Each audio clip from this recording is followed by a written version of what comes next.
Bíblia comigo para o Evangelho de Lucas, capítulo 10. Evangelho de Lucas, capítulo 10, a partir do verso 25. Hoje eu vou falar sobre a história do bom samaritano. Amém? Quantos encontraram, digo amém. Quem não encontrou misericórdia, eu preciso aprender mais da Bíblia, manusear a minha espada. Diz assim, versículo 25. E eis que se levantou um certo doutor da lei, tentando-o e dizendo: Mestre, que farei para herdar a vida eterna? E ele lhe disse: que está escrito na lei? Como leis ou como interpretas? E respondendo ele disse: amarás o Senhor teu Deus de todo o teu coração e de toda a tua alma e de todas as tuas forças e de todo o teu entendimento, e ao teu próximo como a ti mesmo. E disse-lhe: respondeste bem, faze isso e viverás. Ele, porém, querendo justificar-se a si mesmo, disse a Jesus: e quem é o meu próximo? E respondendo Jesus disse: descia um homem de Jerusalém para Jericó e caiu nas mãos dos salteadores, os quais o despojaram e espancando-o se retiraram, deixando-o meio morto. E ocasionalmente descia pelo mesmo caminho certo sacerdote, e vendo, passou de largo. E de igual modo também um levita, chegando àquele lugar e vendo, passou de largo. Mas um samaritano que ia de viagem, chegou ao pé dele, vendo-o, moveu-se de íntima compaixão. E aproximando-se, atou-lhe as feridas, aplicando-lhes azeite e vinho, e pondo-o sobre a sua cavalgadura, levou para uma estalagem e cuidou dele.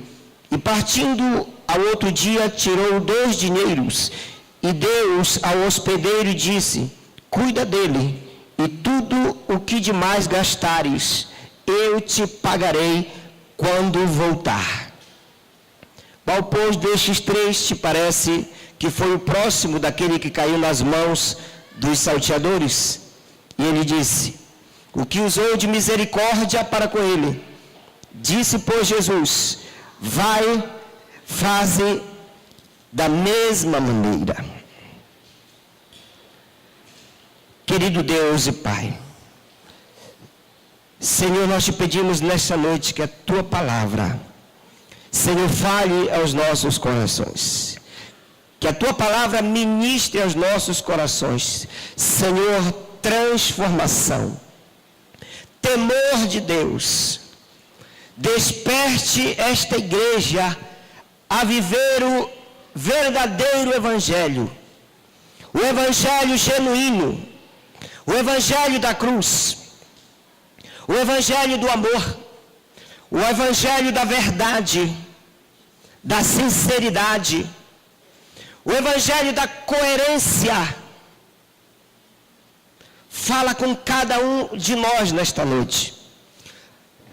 Pai, reina sobre este lugar, domina sobre este lugar, desconecta, Senhor, de cada mente, todo pensamento disperso, todo pensamento negativo contrário à tua palavra.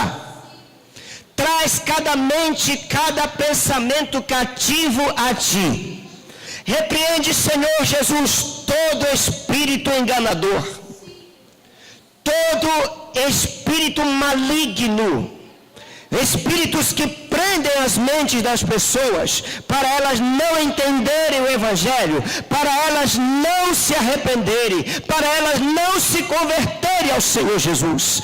Em nome de Jesus, todos os espíritos malignos aqui neste salão, em cima na galeria, eu os repreendo no nome de Jesus e mando-os fora. Saiam agora em nome de Jesus. Que a glória do Senhor desça sobre este lugar. Desça sobre nossas vidas. E que esta palavra venha ao encontro de cada coração e os transforme para a glória do nome do Senhor. Amém? Amém, Jesus. Glória a Deus. Meus irmãos, eu dou um título para esta mensagem. Servos hipócritas. Esse é o título da mensagem. Servos hipócritas. Porque esta mensagem, esta passagem, ela nos ensina que não basta só frequentar uma igreja para sermos salvos. Não, é muito mais que isso. Você que está aqui nessa noite acha que é o bastante vir aos cultos somente aos domingos. E durante a semana, você trabalhar, você se divertir, você fazer todas as suas atividades, meu querido, eu quero te dizer que você está completamente enganado. Evangelho é muito mais que isso. Não basta dizer que conhece o Evangelho, sabe interpretar a Bíblia, no entanto não pratica, está enganado. Não basta dizer que ama a Deus e que tem Deus no seu coração. Isso não basta. Tem que evidenciar com frutos de arrependimento. O genuíno evangelho é muito mais que isso. É uma vida caracterizada pela verdade, pela sinceridade, pela justiça de Deus, pela coerência, e não pela omissão, pela hipocrisia, pela aparência exterior e pela incoerência.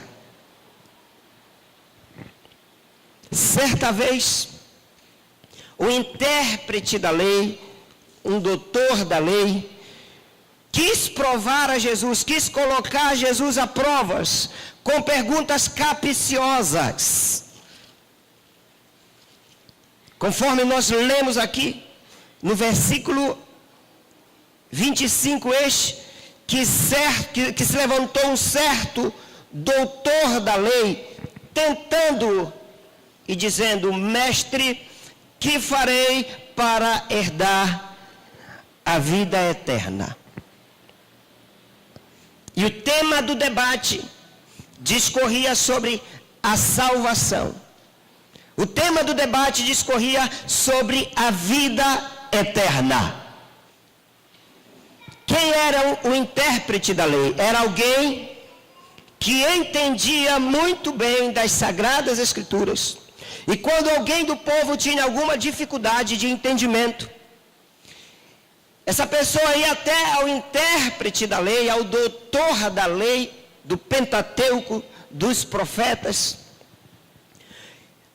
Ele ia tirar sua dúvida com esse intérprete, que ele trazia para ele a devida explicação, uma devida hermenêutica e exegese do texto em questão.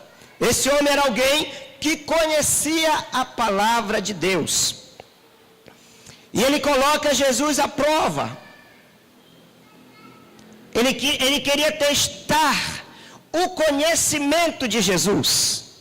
Aí Jesus pergunta para ele: o que está escrito? O que é que está escrito na lei? O que é que está escrito na palavra?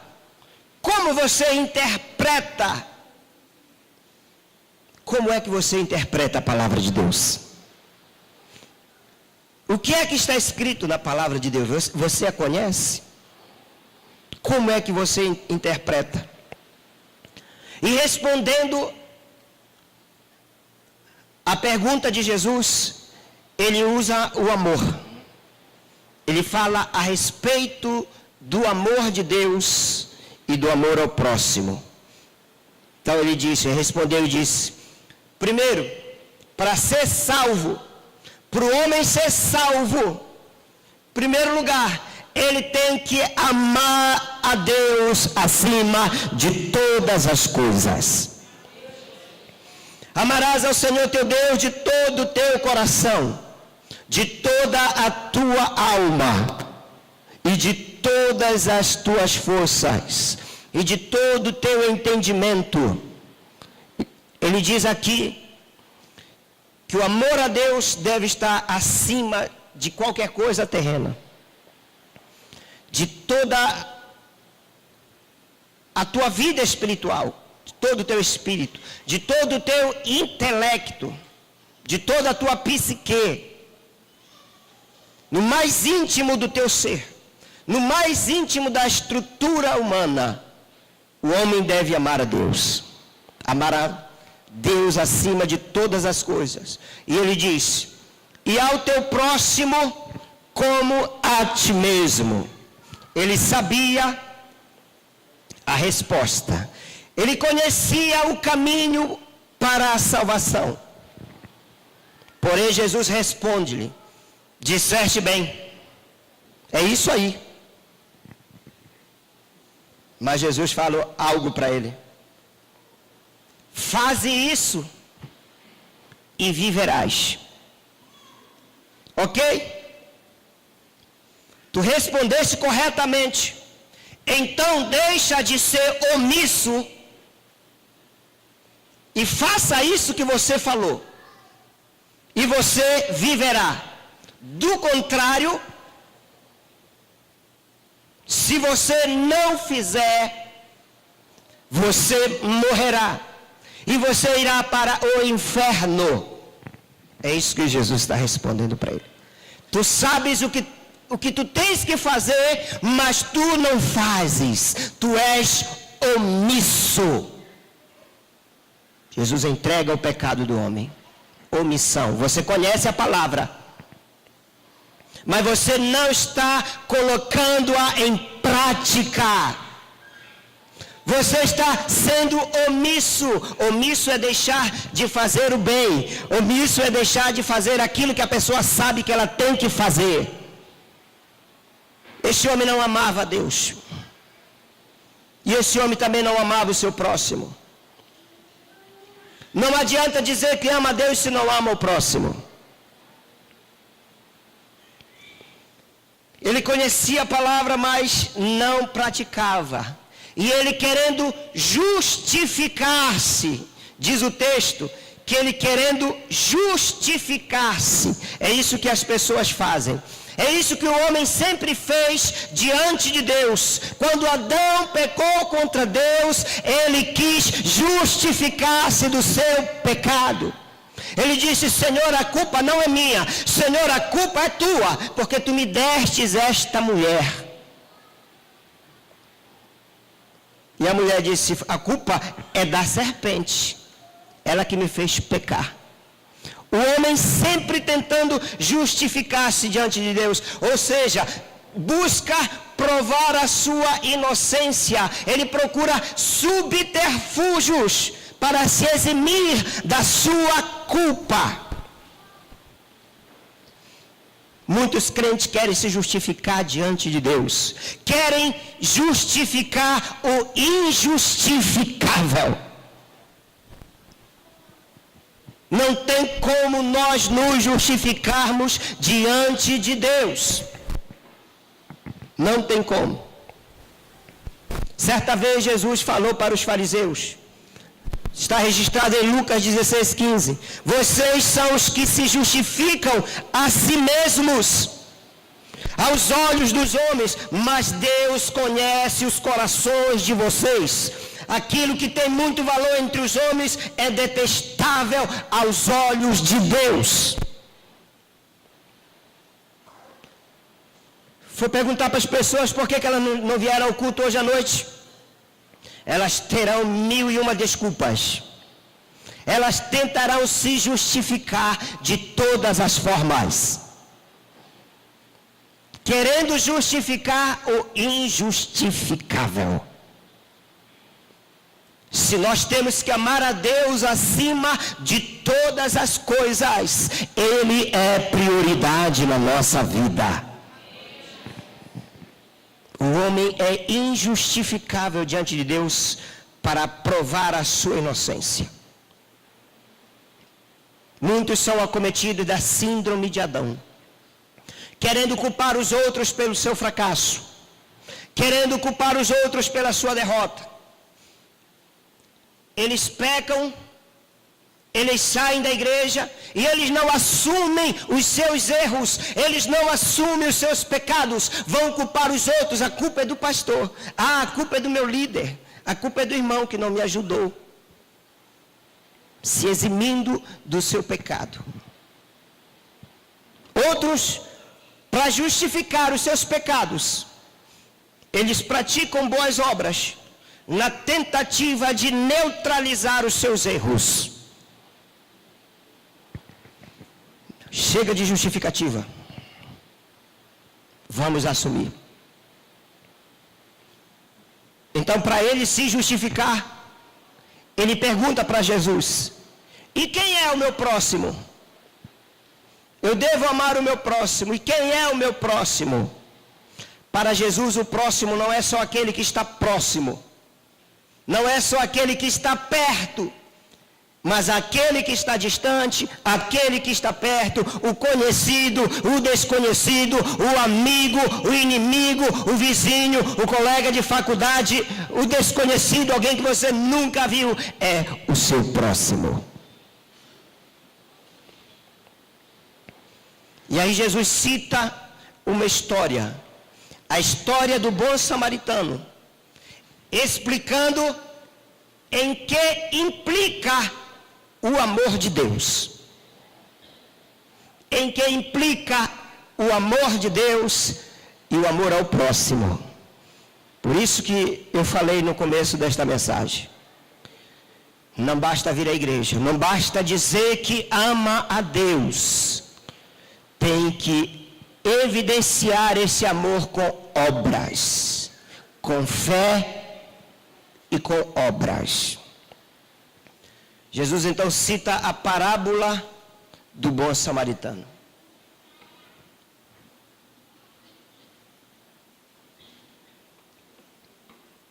E toda parábola, ela é marcada por símbolos. Nós temos alguns símbolos e algumas representações aqui neste texto que tem um significado especial. Ele diz que certo homem descia de Jerusalém para Jericó. Quem é este homem? O que este homem representa? O que Jerusalém aqui representa? O que Jericó representa? Certo homem. Este certo homem, Jesus não dá nome para ele. Ele representa a humanidade caída. Ele representa o homem ferido por causa do pecado.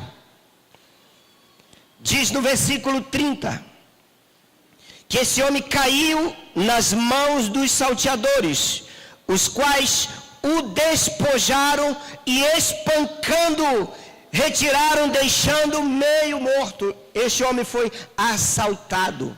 Este homem foi roubado. Este é o estado do homem caído. Este é o estado da humanidade caída.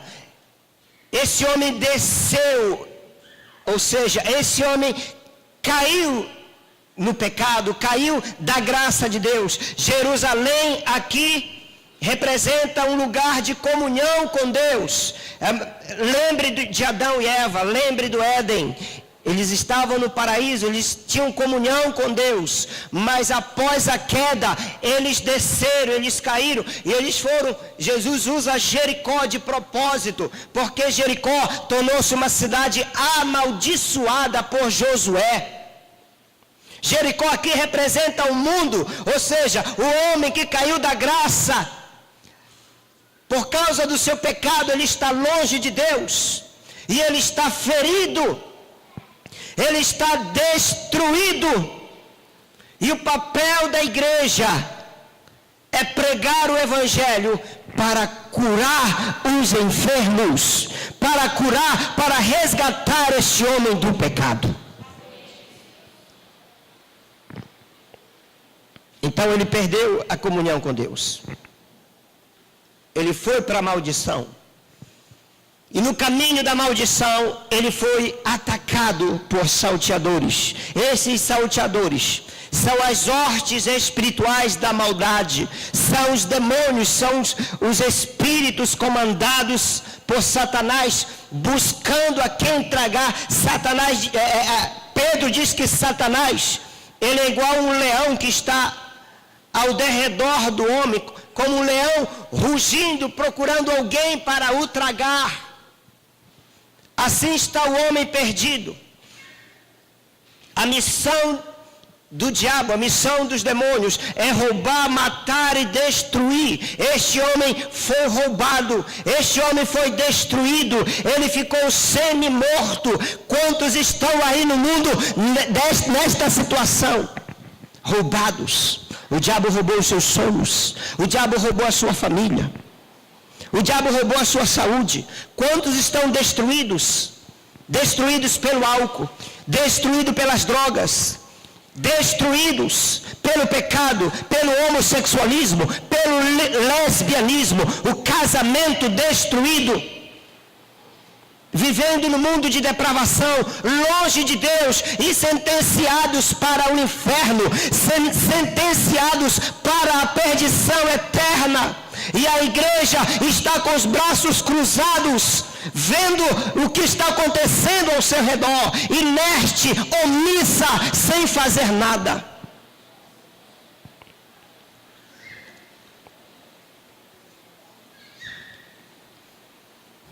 Deixaram meio morto. E ocasionalmente descia pelo mesmo caminho certo sacerdote, e vendo, passou de largo. Jesus fala de duas figuras aqui, que são duas figuras religiosas, que são duas figuras ligadas ao culto de Deus. São duas figuras ligadas à adoração a Deus: o sacerdote e o levita. Quem era o sacerdote? Quem era o levita? O sacerdote no Antigo Testamento era o mediador entre Deus e o homem. A palavra sacerdote, transliterada, significa aquele que abençoa o povo. Aquele que abençoa o povo. Quais as funções do sacerdote?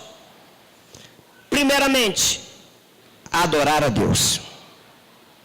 A função do sacerdote, primeiramente, era adorar a Deus, ensinar as leis de Deus para o povo e abençoar o povo. Esta era a função do sacerdote.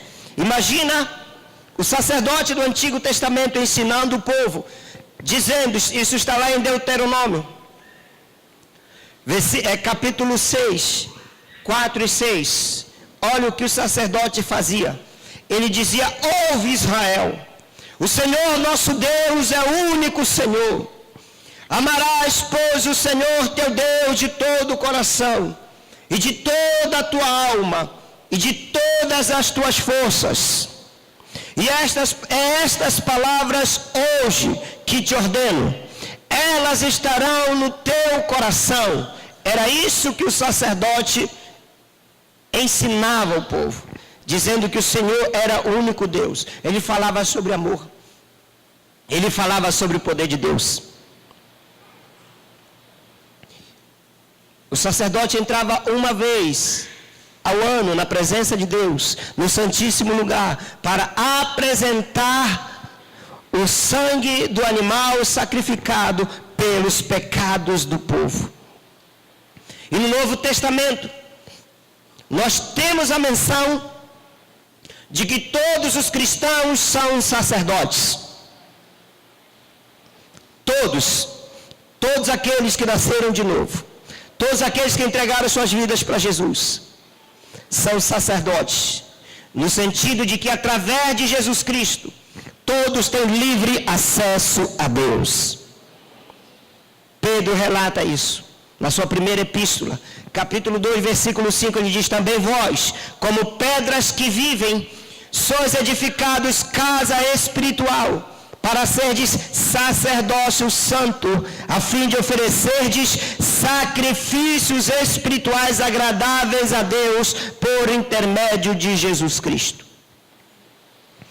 Esse era o papel do sacerdote, esse é o nosso papel hoje.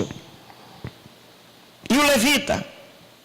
Levita significa descendente de Levi, descendente da tribo de Levi. O levita era porque não é mais. Isso precisa ficar bem claro. O levita era aquele que executava qualquer serviço ligado ao culto a Deus. Deuteronômio 10 diz que o Senhor separou a tribo de Levi para 3 funções: cuidar do tabernáculo e de seus utensílios. Os levitas eram quem cuidavam do tabernáculo. Eles que montavam e desmontavam o tabernáculo. Eles que carregavam a arca da aliança. Eles que carregavam a presença de Deus.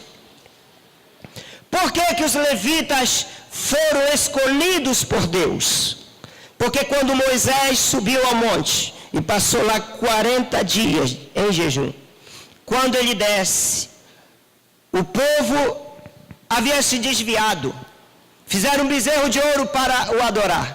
E quando Moisés desce, a única tribo que fica ao lado de Deus, que fica ao lado de Moisés, foram os filhos de Levi.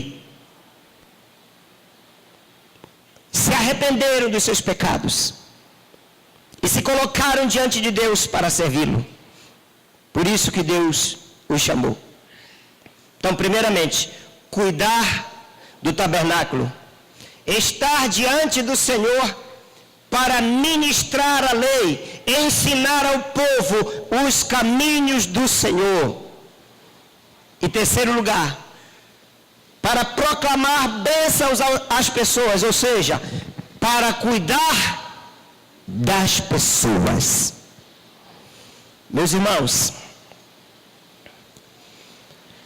quando você estuda sobre levitas, no tabernáculo de Moisés não tinha levitas ligados à música. Porque no tabernáculo de Moisés não tinha música. A adoração era através de sacrifícios de animais. Quem introduziu os levitas na música, tempo depois, Davi, ele inseriu a música, o louvor, como parte integrante do culto. E ele separou alguns levitas para cantarem, mas os levitas não eram só músicos. Se você pode ver, 1 Crônicas, capítulo 9, se você lê na sua casa. Eles receberam algumas atribuições. Havia entre eles, diz o texto, porteiros, guardas, padeiros, cantores e instrumentistas. Isso já foi com Davi. E hoje nós não temos mais a figura de levita no culto de igrejas. Quem canta aqui não é levita. Porque primeiro que a pessoa não é judeu. Para ser levita, primeiro teria que ser judeu e ser descendente da tribo de Levi. Não existe mais as tribos em Israel. Então vamos tratar as coisas como elas verdadeiramente são. Quem canta na igreja não é levita. Isso era lá do Antigo Testamento. É adorador. A Bíblia diz que Jesus está em busca de verdadeiros adoradores. Amém? Então essas duas figuras estavam ligadas ao culto a Deus. E aí Jesus vai usar essas duas figuras neste enredo. Ele vai nos implica amar a Deus e ao próximo. Aí lá no 31, versículo 31, e ocasionalmente, ou seja, casualmente, houve uma casualidade aqui, e não uma causalidade. O sacerdote e o levita não passaram ali por causa do homem, mas casualmente eles passaram. Descia pelo mesmo caminho certo sacerdote, vendo, passou de largo. E de igual modo também um levita, chegando àquele lugar e vendo, passou de largo. Então nós temos aqui, meus irmãos, o homem ferido, o homem saqueado, o homem quase morto, precisando de socorro, precisando da compaixão de alguém, precisando do cuidado de alguém. E do outro lado nós temos um sacerdote e nós temos um levita, homens de Deus, homens separados por Deus, para adorar a Deus, para ensinar a palavra para Deus, para abençoar as pessoas e para cuidar das pessoas. E o que acontece? Eles passam ao largo. O homem está aqui. Eles desviam o caminho e seguem viagem. Não é isto que está acontecendo também nos nossos dias com a igreja? Onde sacerdotes e levitas estão vendo o perdido, mas não fazem caso do perdido. Não fazem caso do perdido. De onde se esperava amor, de onde se esperava compaixão, de onde se esperava ajuda, não houve. Mas o que é que nós vemos aqui? Nós vemos aqui passividade, nós vemos apatia, indiferença, indolência, negligência para com o perdido, hipocrisia. Daqui que vem o título da mensagem: servos hipócritas. Porque eram servos de Deus e eram hipócritas, eram omissos, porque deveriam fazer aquilo pelo qual eles foram chamados para fazer, para cuidar das pessoas, para ajudar as pessoas, mas não, eles não fizeram. De onde se esperava misericórdia, compaixão, amor, socorro, não veio.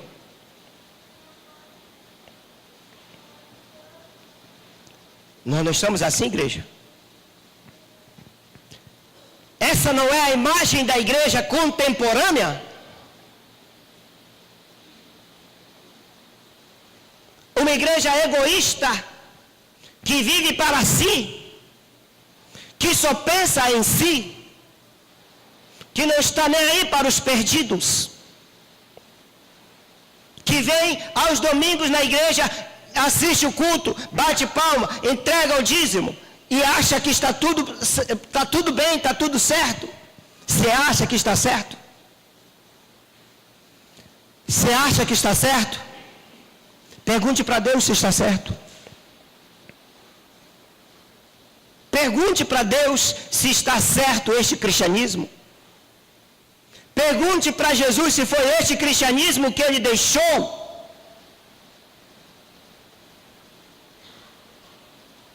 Não é. Um cristianismo que só prega prosperidade.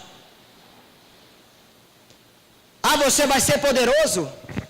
Ah, você vai ser famoso. Ah, você vai conquistar. Você vai crescer. Deus vai te dar uma mansão. Deus vai te dar um iate. Deus vai te dar o carro do ano.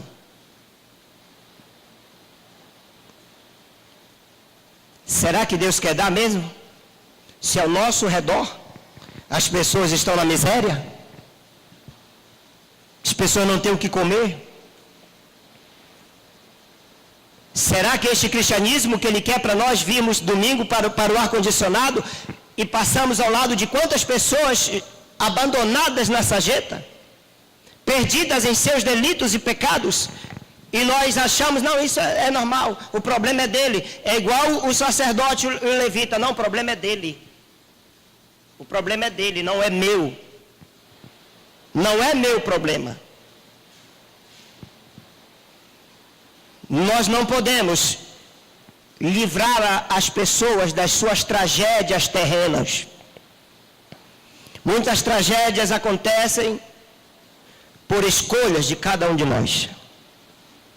Nós não podemos livrá-las dessas tragédias neste mundo, mas nós podemos livrá-las de uma tragédia maior que está por vir, que é o inferno, se elas não se arrependerem e se elas não entregarem suas vidas a Jesus.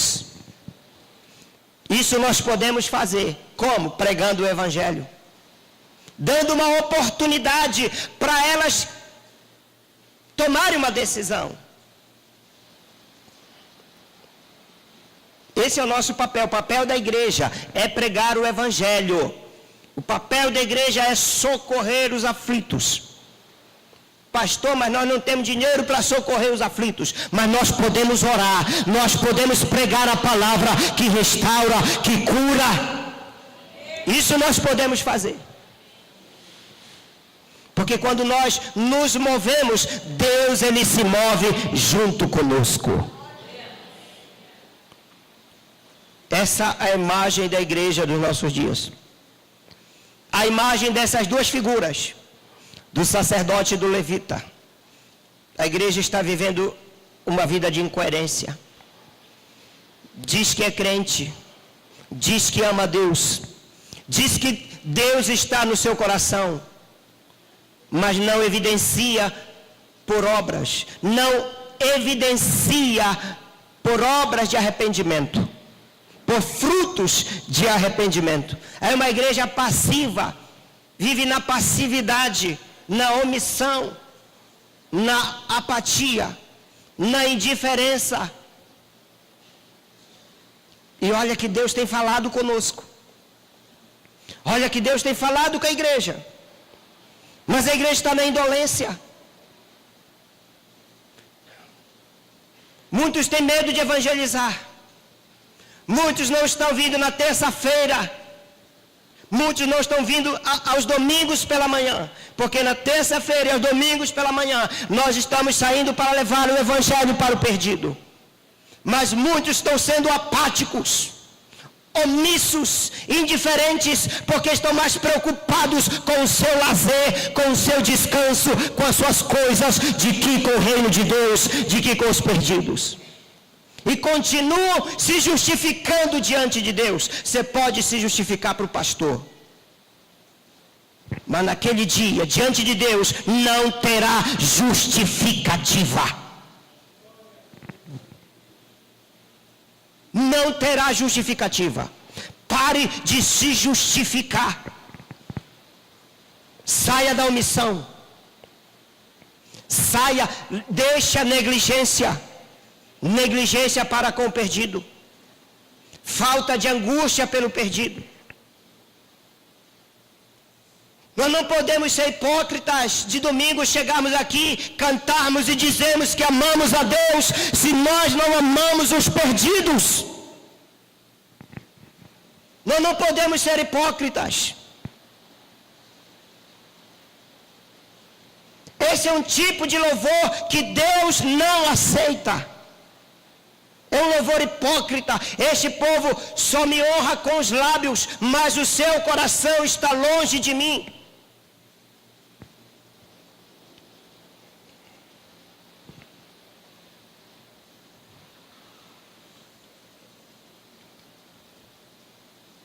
Esses homens não fizeram o que eles tinham que fazer. Reflete muito bem a igreja contemporânea. Estavam lá apressados. Estavam preocupados consigo mesmos. Muitos estão preocupados com o seu curso, muitos estão preocupados com a sua família, preocupados com o seu casamento, preocupados com o que vai comer, com o que vai vestir, com o seu emprego, com o seu trabalho, com a sua graduação, seu mestrado, sua pós-graduação. Isso é bom, mas saiba que o reino de Deus é prioridade, porque tudo isso vai ficar, tudo isso vai ficar. O que nós vamos levar conosco, meus irmãos, são as almas, são os salvos. São os salvos que nós iremos levar conosco.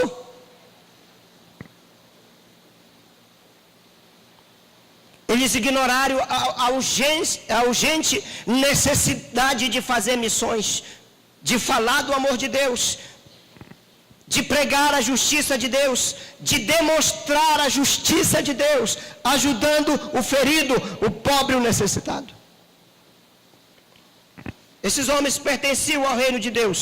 No entanto, eram servos inúteis, eram servos hipócritas, vivendo uma vida religiosa vazia, uma vida só de aparência exterior, vivendo só de título.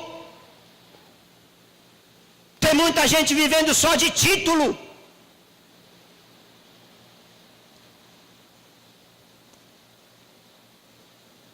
Deus não está preocupado com os nossos títulos. Deus está preocupado quantas pessoas nós vamos salvar.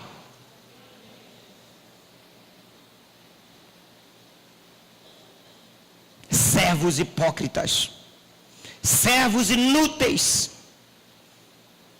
E Jesus sentencia o servo inútil, infiel, hipócrita ao inferno.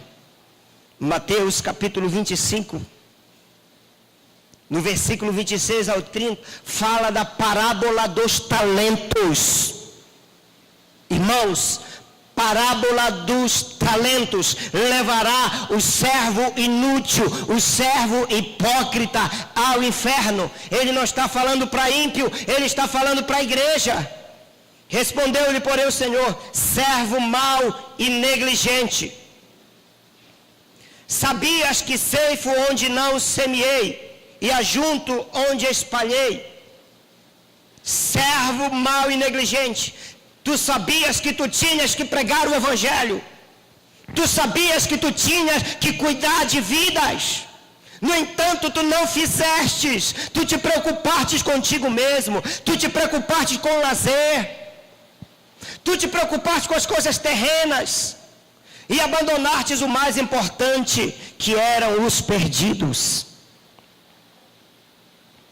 Cumpria, portanto, que entregasses o meu dinheiro aos banqueiros, e eu, ao voltar, receberia com juros o que é meu. Quando o Senhor voltar, Ele vai requerer das nossas mãos aquilo que é dele, que são as pessoas. Pode ter certeza que cada um de nós iremos prestar conta diante de Deus. Não podemos chegar diante de Deus com mãos vazias, de maneira nenhuma. Tirai-lhe, pois, o talento, tirai-lhe o dom. Muitos receberam o dom do Senhor, estão enterrando os seus dons, não estão dando frutos, e por causa disso o dom é algo precioso. Deus tira daquele que não está dando fruto, Deus tira daquele que não está usando o dom para dar para outro, para levantar o outro. Ele diz: tirai-lhe, pois, o talento e dai-o ao que tem 10. Aquele que está produzindo vai ser ajudado por Deus para produzir ainda mais, porque Ele vai tirar daquele que não está produzindo. Porque a todo o que se tem, se lhe dará, e terá em abundância, mas ao que não tem, até o que tem lhe será tirado. Subtração, perda.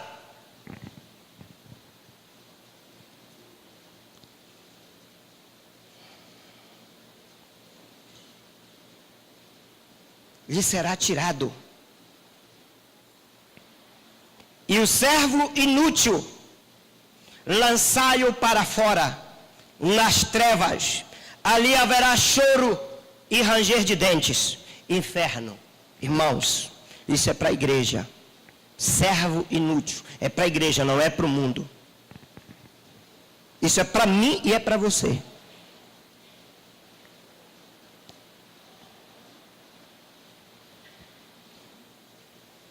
É mais sério do que você imagina.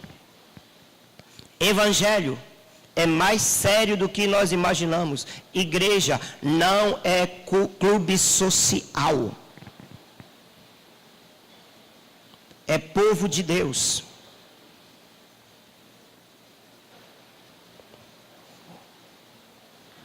Você já leu a história da igreja de Sardes? Que Jesus disse que tem nome de que vive, mas está morta. Ela tinha reputação, mas ela não tinha caráter. E para Deus não interessa a reputação, não interessa quem você é, não interessa quem eu sou. A minha reputação e a sua reputação. O que interessa para Deus é o meu e o seu caráter, porque o caráter é a essência daquilo que está dentro e não daquilo que está fora. Não é o exterior, mas o interior, porque o exterior é a reputação. Todo mundo conhece pelo que a pessoa é, pelo que ela faz, pelo que ela veste, pelo que ela fala. Mas Deus conhece o interior, Deus conhece o coração. Então, para a igreja de Sardes, ele disse: tens nome de que vives e está morto. Quantos crentes estão mortos? Quantos crentes que não têm força de louvar a Deus? Estão indiferentes para com o louvor. O salmista diz, para quando nós vimos na casa de Deus, nós guardarmos os nossos pés. Igreja não é cinema. Igreja não é clube social. Aqui há uma figura maior, superior, invisível. Você não vê, mas Ele está no nosso meio. Você pode sentir. Ele diz, onde 2 ou 3 estiverem reunidos em meu nome, lá eu estarei no meio deles. Jesus está no nosso meio. Nós temos que tratá-lo com reverência. Nós temos que ter temor na presença de Deus. Ele está aqui. Está vendo cada um de nós através da sua presença, da sua onipresença. Está olhando para cada um de nós, contemplando cada um de nós. Mas Ele está sondando também o coração, aquilo que se passa no meu e no seu coração.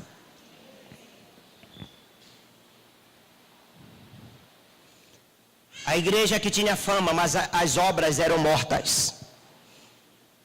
Era viva só na fama, mas as obras eram mortas. Teve a reputação de ser uma igreja ativa, uma igreja viva. Mas Jesus sabia que ela estava quase morta. Como é que está você diante de Deus? Nós não podemos viver de movimentos. Nós não podemos viver de eventos, porque é igual vento, é vento. Nós não podemos viver de momentos. Nós fomos evangelizados, domingo deu 500 e poucas pessoas na igreja, eu já fiz a minha parte. Não é nem o começo. Tá bom demais assim? Não tá. Eu fui para o fim de mês passado, já passou 30 dias, já esfriou?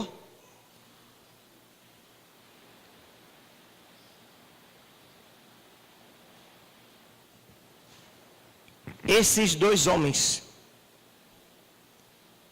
eles não estavam aptos para o céu, agindo dessa forma não. E aí Jesus vai falar da ação de um homem, o samaritano. E ele vai nos ensinar em que implica verdadeiramente, realmente, em que implica amar a Deus e ao próximo. Versículo 33. Mas um samaritano que ia de viagem, ele estava viajando para algum lugar, chegou ao pé dele e vendo-o, moveu-se de íntima compaixão e aproximando-se, atou-lhe as feridas, aplicando-lhes azeite e vinho, e pondo sobre a sua cavalgadura, levou para uma estalagem e ali cuidou dele. De onde se menos esperava, veio o socorro. O samaritano. Quem eram os samaritanos? Era uma classe de pessoas que para os judeus eles eram ímpios. Eles eram pagãos, estrangeiro. Era um homem desprezado. Era um homem sem valor para os judeus. Porém foi o único que demonstrou amor. Foi o único que demonstrou amor. Foi o único amigo verdadeiro de Jesus. Peia para os crentes. Porque tem muito espírita, tem muito católico que dá peia em crente. Testemunho é melhor do que de crente. O caráter é melhor do que de crente. Ah, mas eu sou crente, é o título. Título não diz nada, meus irmãos. Título não significa nada. Ah, eu sou evangélico. Como se isso valesse alguma coisa para Deus. Quer saber? Evangélico vai para o inferno. Evangélico vai para o inferno. Mateus capítulo 8, 11 e 12, Jesus disse: digo-vos que muitos virão do Oriente e do Ocidente e tomarão lugares à mesa com Abraão, Isaque e Jacó no reino dos céus. Por exemplo, este bom samaritano. Ao passo que os filhos do reino, aqueles que se dizem crentes, aqueles que se dizem evangélicos, serão lançados para fora nas trevas.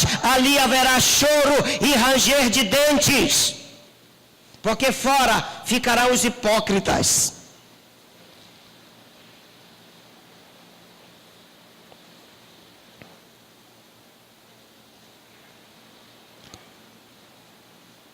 Muitos amam a Deus só de lábios. Dizem que o amam, mas o negam pelas suas obras ou pela falta delas. Dizem que amam só de lábios. Deus não quer saber. Não adianta dizer: Senhor, tu sabes que eu te amo. Eu sei, tu não me amas. Mostra, evidência. Eu quero evidência, fruto de arrependimento. Você diz que você me honra com lábios, mas o seu coração está longe de mim. Porque você me nega com as suas obras, você envergonha o Evangelho, você me nega pela falta das suas obras. O que você está fazendo por mim? Eu morri na cruz por você, eu fui açoitado na cruz, eu sofri na cruz por amor a você, para te dar salvação, para te dar vida eterna. E você, o que tem feito por mim? Só vem na igreja de domingo? Bate palma, louva? Volta para casa e não muda nada, continua a mesma coisa durante a semana. Você me ama? Os perdidos estão lá jogados, não chega lá, não dá uma palavra de esperança, não prega o Evangelho, não evangeliza. Tá bom? Tá bem assim? Não tá. Só perguntar para Deus se tá bom. Estamos angustiados pelos perdidos. Você sai pela manhã, domingo de manhã, para fazer visita, o café da manhã dele já é a cachaça, já é a cerveja em cima da mesa. E não são poucos, são milhares de milhares, envolvidos em drogas, envolvidos em prostituição, envolvidos em adultério. Pessoas com casamento, relacionamento completamente destruído. Ódio, pessoas odiando umas às outras. E nós estamos aqui no ar-condicionado. Você acha que está bom? Não está. Não basta estar na igreja. Isso não significa muita coisa. Não é só o que a pessoa prega, não é só o que a pessoa canta, o que a pessoa veste, o seu conhecimento de teologia, o seu conhecimento de Bíblia, os seus bens materiais.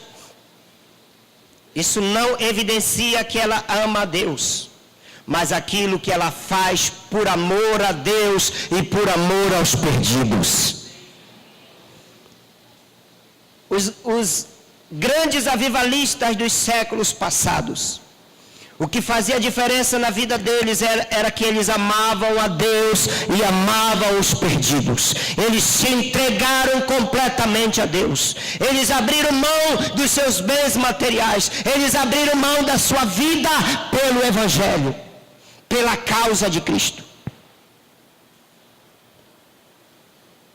Hoje a igreja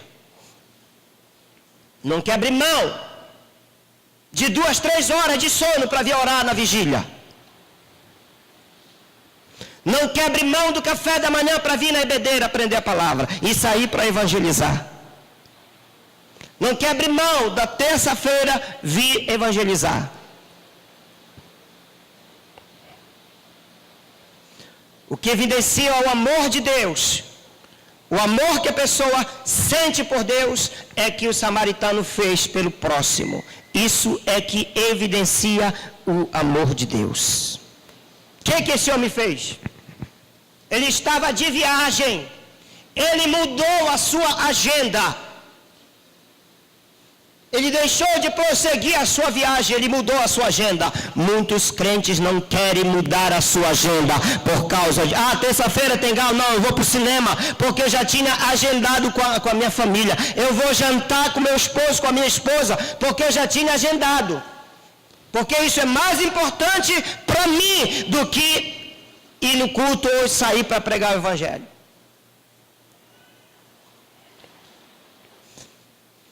O samaritano sujou as mãos dele, limpou as feridas, carregou o ferido no ombro.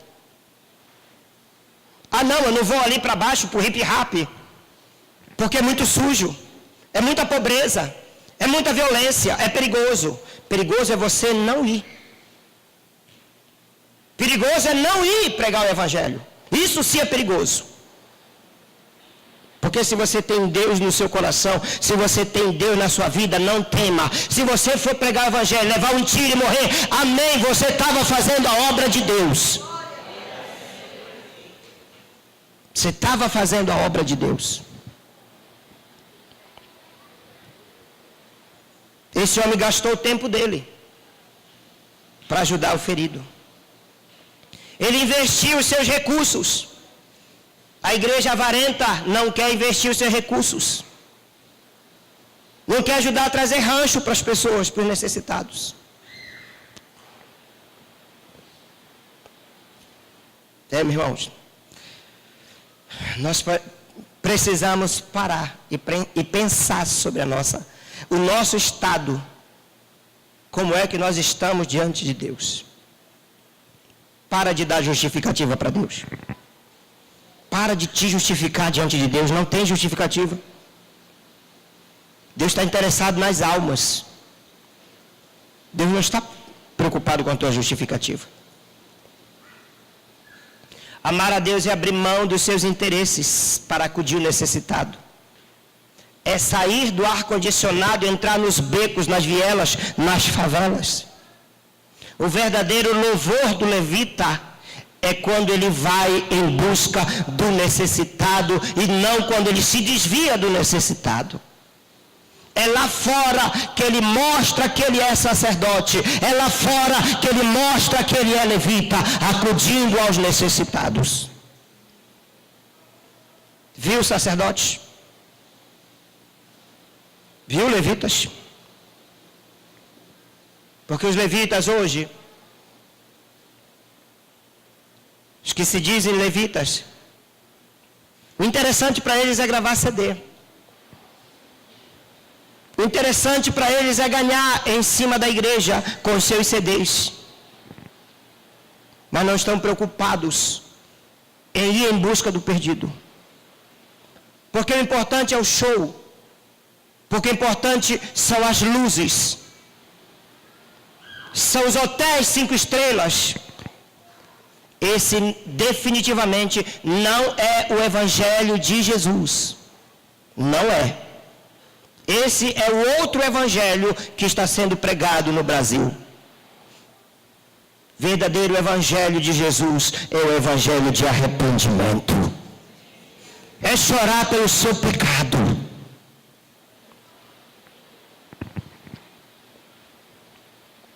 Não sejamos sacerdotes e levitas hipócritas. Não sejamos servos inúteis. Não sejamos servos hipócritas. O que estamos fazendo para Deus é muito pouco. Ou quase nada. Jesus alerta a igreja com relação a isso. Lucas 17:10, ele diz, coloca aí, Wagner, eu quero que você leia.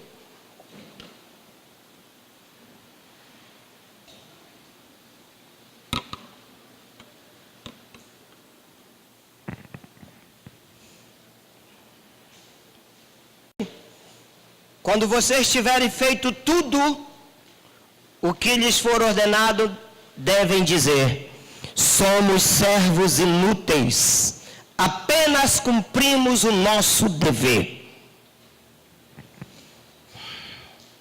Apenas cumprimos o nosso dever. É nosso dever pregar o evangelho. É dever da igreja evangelizar. Quem é a igreja? Quantos aqui entregaram sua vida para Jesus? Amém? Então você é a igreja. O dever da igreja, desde o pastor até o novo convertido, é pregar o evangelho. Se você não estiver pregando o evangelho, você é considerado um servo inútil.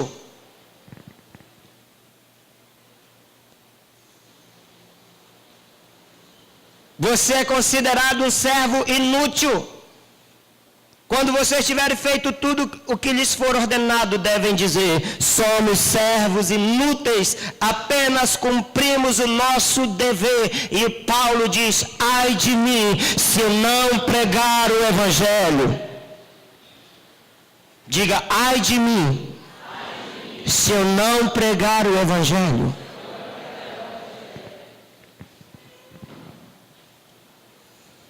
No dia do juízo, não haverá justificativas. Não haverá. Mateus 24, 28. De novo. Jesus ele nos dá um alerta. É um alerta para esta igreja contemporânea. Ele fala da negligência da igreja. Ele fala dos pecados e prazeres que tem feito a igreja desviar o seu foco. Mas se aquele servo, sendo mau, disser consigo mesmo: meu Senhor demora-se, isso é negligência. Meu Senhor está demorando. Ah, Jesus não vai voltar agora não. Deixa eu curtir mais. E passar a espancar os seus companheiros, e a comer e beber com ébrios, pecados e prazeres.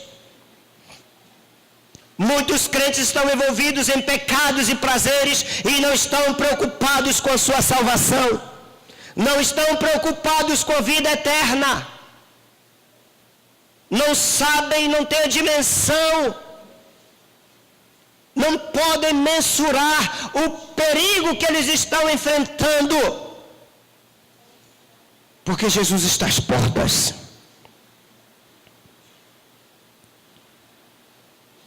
Estão preocupados com seus prazeres. Virá o Senhor daquele servo em dia em que não espera e em hora que não sabe, e castigá-lo-á, lançando-lhe a sorte com os hipócritas. Com quem? Com quem? com os hipócritas. Servos hipócritas. Eles serão lançados à mesma sorte com os hipócritas. Ali haverá choro e ranger de dentes. Inferno. É inferno. Não é outro lugar. Quem está dizendo isto não é apóstolo Paulo. Quem está dizendo isto não é Mateus, não é Lucas. Quem está dizendo isto é o próprio Senhor Jesus. Foi mais... Quem falou sobre o inferno foi Jesus. Qual foi a ordem de Jesus para o intérprete da lei? Aí Jesus pergunta para ele, dos três, qual foi o próximo do ferido? Se aquele que usou de misericórdia, o samaritano. Jesus disse para ele, então vai e procede de igual modo, faze isto e viverá.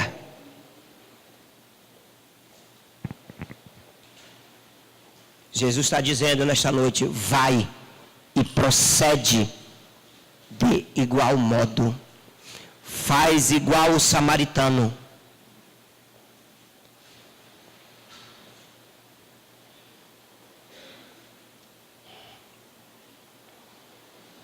Quem é você nesta história? Você é o homem ferido, o homem roubado, que estava caído, quase morto, que está precisando de cuidado, que está precisando de cura, precisando de salvação? Ou você é o sacerdote? Ou você é o levita? Quem é você?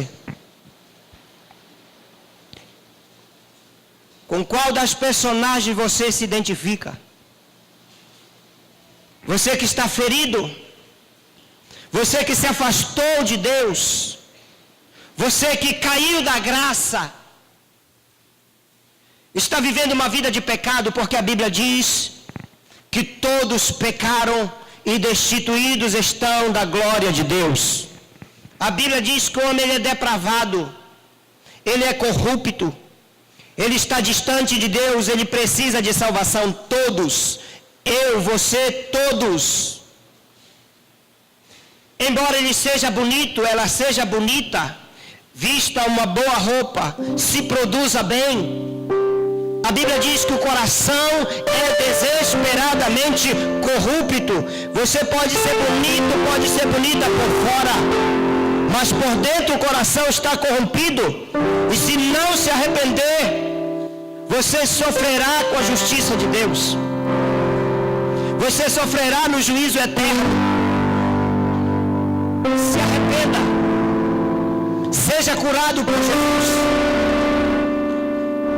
Arrependa-se nessa noite dos seus pecados, porque os seus pecados o levarão para o inferno. Essa é a realidade. É duro, eu sei que é duro, mas eu preciso falar isso para você, porque você precisa saber esta verdade. Eu não estou aqui para enganar você, eu não estou aqui para falar aquilo que você gostaria de ouvir, mas eu estou aqui para falar aquilo que você precisa ouvir. E é isto que você precisa ouvir. A Bíblia diz que Deus amou o mundo de tal maneira que deu o seu Filho unigênito para todo que nele crê não pereça, mas tenha a vida eterna. A Bíblia diz que Deus amou o mundo, mas no dia do juízo não haverá mais amor. Porque Deus não vai tratar com o pecado, Deus vai tratar com o pecador. Oportunidade de você se arrepender, entregar a sua vida para Jesus e ser salvo. Olhe para o mundo ao seu redor. Jesus estava... As profecias já se cumpriram.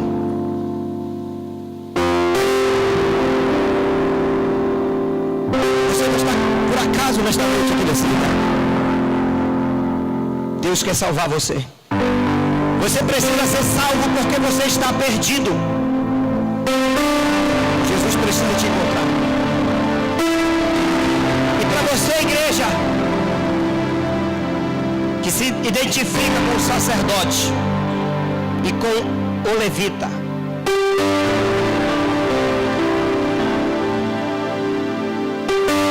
não seja omisso, não seja negligente, não seja hipócrita, seja cristão de verdade. Não se contente com esta vida que você vem levando. O Evangelho é muito mais que isso.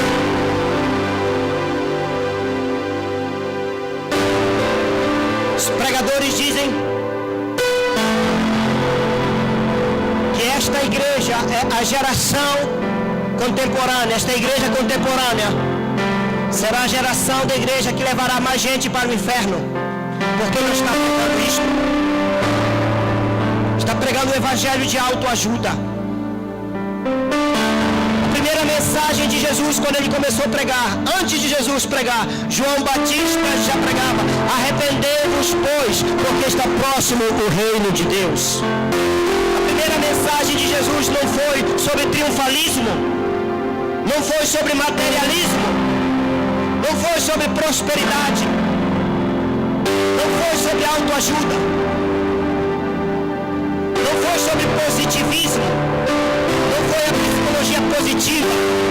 A primeira mensagem de Jesus foi: arrependei-vos, porque é chegado o reino de Deus.